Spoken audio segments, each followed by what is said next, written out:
Student, कैसे हो आप सभी। उम्मीद है बहुत अच्छे होंगे, बहुत मन लगा के अपनी पढ़ाई कर रहे होंगे।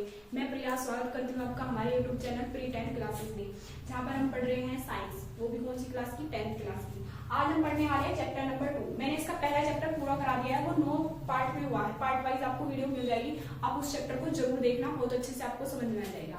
आज हम पढ़ने वाले हैं चैप्टर नंबर 2। चैप्टर का नाम है अम्ल, क्षार एवं लवण। इसका पार्ट 1 है ये। अब देखो, अम्ल क्या होता है, क्षार क्या होता है, लवण क्या होता है। आपको तीनों चीजों के बारे में पता होनी चाहिए, क्योंकि लेसन का जो नाम होता है ना, उसी में उसका सारा अर्थ छिपा होता है। इसमें हमें अम्ल के बारे में पढ़ना है, क्षार के बारे में पढ़ना है, लवण। तो सबसे पहले हम पढ़ने वाले हैं अम्ल। अम्ल क्या होते हैं? अम्ल में होते हैं जितने भी खट्टे पदार्थ होते हैं। आपने खट्टे पदार्थ देखे हैं, उन सब में क्या होता है, अम्ल। जो अम्ल होते हैं ना, उनको स्वाद कैसा होता है, खट्टा। अब हम परिभाषा लिखेंगे, पहले अम्ल होते क्या है। तो हम लिखेंगे आर्हीनियस के अनुसार। आर्हीनियस कौन था? आर्हीनियस था एक वैज्ञानिक, मतलब सबके अकॉर्डिंग है, लेकिन ये जो डेफिनेशन है ये आर्हीनियस वैज्ञानिक के अनुसार है। तो इसमें हम लिखेंगे आर्हीनियस के अनुसार। आर्हीनियस के अनुसार वे पदार्थ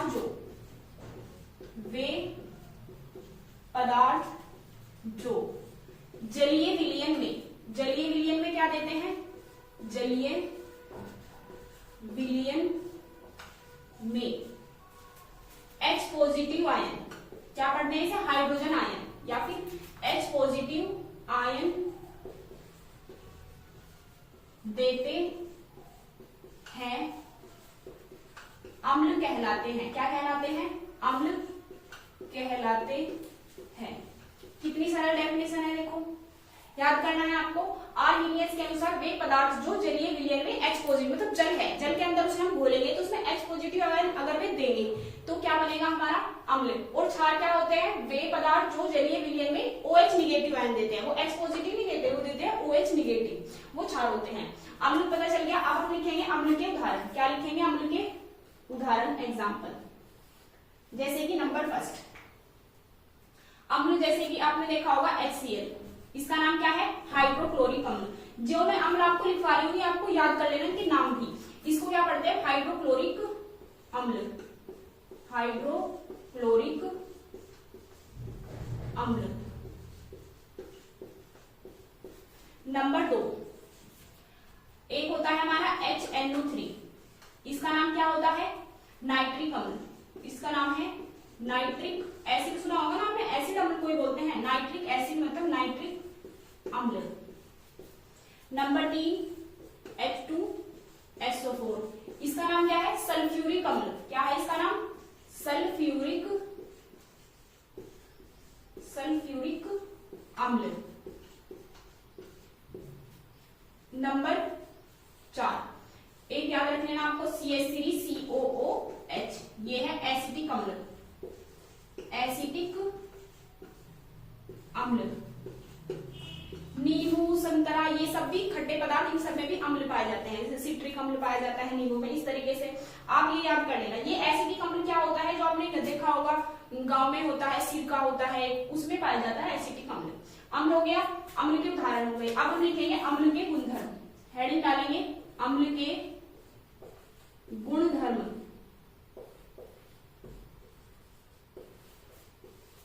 अम्ल के गुणधर्म मतलब अम्ल में क्या क्या गुण पाए जाते हैं। नंबर फर्स्ट हम लिखेंगे, नंबर फर्स्ट अम्ल जलीय विलयन में क्या देते हैं, बताओ, जलीय विलयन में H पॉजिटिव आयन देते हैं। क्या देते हैं, H पॉजिटिव आयन देते हैं। अच्छा, अम्ल का स्वाद कैसा होता है, स्वाद कैसा होता है इसका, नींबू का स्वाद कैसा है, खट्टा। इमली का स्वाद कैसा है, खट्टा। तो इनका स्वाद क्या होता है, खट्टा। हम लिखेंगे अम्ल का स्वाद खट्टा होता है।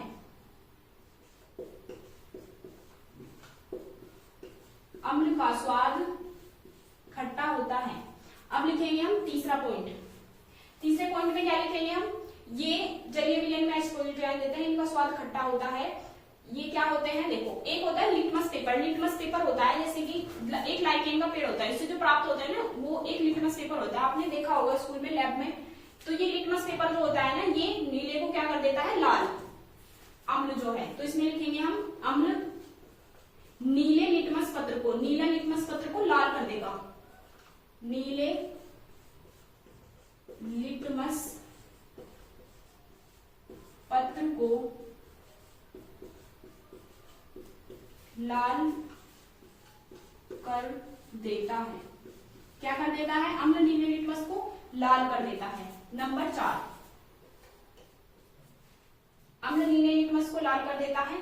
नंबर 4 लिखेंगे, ये मतलब उदाहरण इसका, जैसे हम लिख लेंगे HCl भी हमारा अम्ल है और HNO3 भी हमारा अम्ल है और H2SO4 भी हमारा अम्ल है।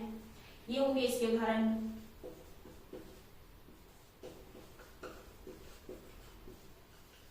अब लिखेंगे हम नंबर 5। नंबर 5 क्या लिखेंगे? जो अम्ल होता है ना, अम्ल का पीएच मान, एक पीएच स्केल होती है, मैं अभी आपको इसमें पढ़ाऊंगी, आप इसे याद कर लेना। अम्ल का पीएच मान 0 से 6 के बीच होता है। तो इसमें हम लिखेंगे अम्ल का पीएच मान, पीएच मान 0 से 6 के बीच होता है। जो भी खट्टे पदार्थ हैं बीच होता है। अब मैं आपको बता देती हूँ पीएच मान कैसे चेक करते हैं। जैसे पीएच स्केल होती है इस टाइप से, यहाँ पे H पॉजिटिव आयन भरे होते हैं, इसमें ऐसे ऐसे कम होते जा रहे हैं, और यहाँ पे OH निगेटिव ये कम होते जा रहे हैं। इसमें 0 से लेके और 14 तक होता है, बीच में होता है 7। 7 होता है उदासीन। जो जल होता है ना, अच्छा जल का स्वाद कैसा है आप ये बताओ? जल मीठा है, जल खट्टा है, जल कड़वा है? नहीं, उसका स्वाद किसी को नहीं पता। तो मतलब वो क्या है? उदासीन। जो उदासीन विलयन होते हैं उनका पीएच मान 7 होता है। जिस चीज का आपको स्वाद नहीं पता ना, उसका पीएच मान क्या लिखेंगे हम? 7। पानी का हमें स्वाद नहीं पता है तो वो क्या है? उसका पीएच मान 7। अब जो खट्टे हैं 0 से 6 वो सब क्या होंगे? अम्ल। तो जो जैसे कि हमने इसे अम्ल होंगे, तो अम्ल में जो भी नंबर आएंगे 1 2 3 यहाँ पे 6 तक आएंगे। तो 0 से 6 के बीच जिसका पीएच मान है वो सब क्या है? अम्ल। और जिसका 7 से मतलब 8 से लेके 14 के बीच है वो क्या होंगे? क्षार। और जिसका पीएच मान 7 है वो क्या होगा? उदासीन, जैसे कि होता है जल। अब आप इसे हटा के स्क्रीनशॉट करके इसे नोट कर सकते हैं।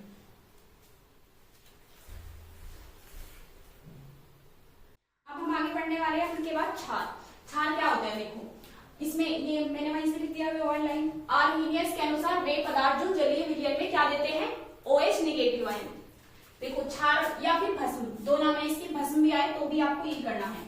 आर्हीनियस के अनुसार वे पदार्थ जो जलीय विलयन में OH निगेटिव, क्या बोलते हैं इसे? Hydroxide ion,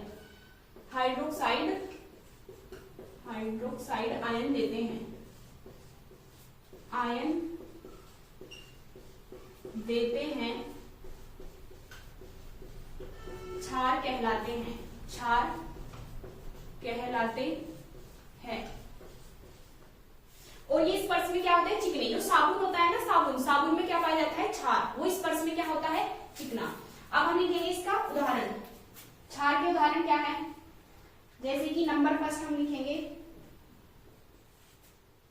NaOH, sodium hydroxide. क्या है इसका नाम? Sodium hydroxide.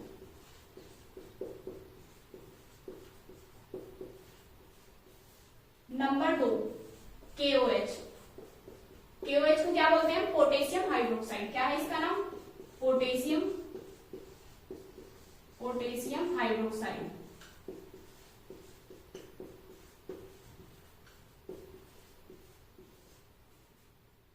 नंबर 3 MgOH का होल्ड वाइज। ये क्या होता है? Magnesium hydroxide. देखो OH को क्या बोलते हैं? हाइड्रोक्साइड, और Mg है तो मैग्नीशियम। क्या हो गया इसका नाम? Magnesium hydroxide, magnesium hydroxide.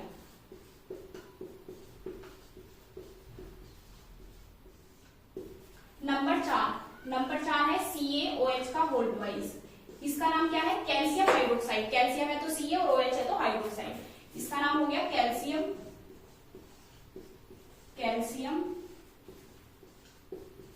Hydroxide. अब हम क्या हेडिंग डालेंगे? क्षार के गुणधर्म। जैसे हम इनके गुणधर्म थे, अब हम क्या हेडिंग डालेंगे? क्षार के गुणधर्म, क्षार के गुणधर्म। क्षार के गुणधर्म में क्या लिखेंगे हम? क्षार के निम्न गुणधर्म होते हैं। नंबर नंबर फर्स्ट, क्षार स्वाद में कैसे होते हैं? कड़वे, और स्पर्श में चिकने।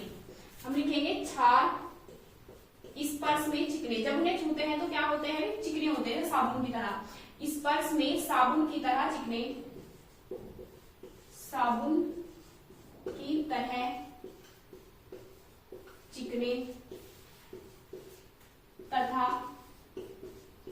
स्वाद में क्या होते हैं? स्वाद में कड़वे होते हैं। ये क्या होते हैं? कड़वे।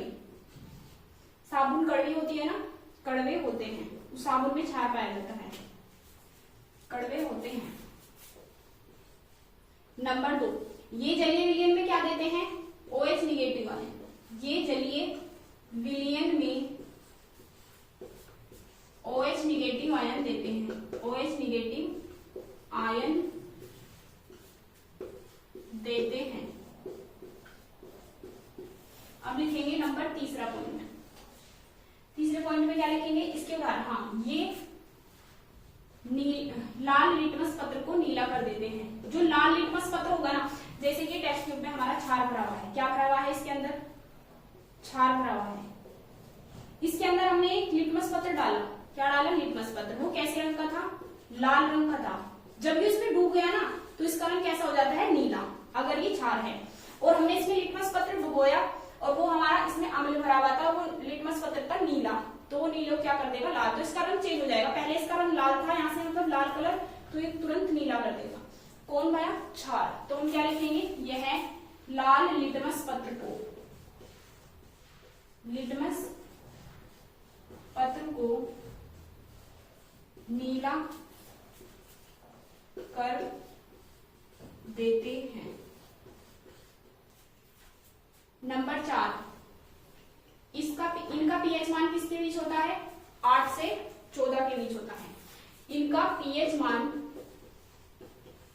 8 से 14 के बीच होता है, 14 के बीच होता है।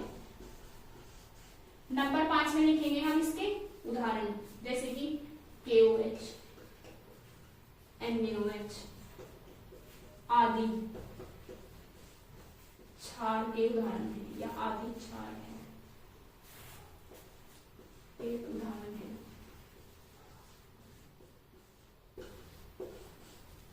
उम्मीद है आपको बहुत अच्छे से समझ में आ गया होगा। अब आप इसका स्क्रीनशॉट लेके नोट कर सकते हैं और आगे आने वाली वीडियो का इंतजार करना पड़ेगा। पार्ट नंबर 2 बहुत सिंपल है, बहुत आसान तरीके से मैं आपको इस चैप्टर को करा दूंगी। और पहला चैप्टर भी आप पूरा कंप्लीट कर लेना, पूरी प्लेलिस्ट पड़ी हुई है, आप उसे ध्यान से सबको पढ़ना। अब नोट कर सकते हैं।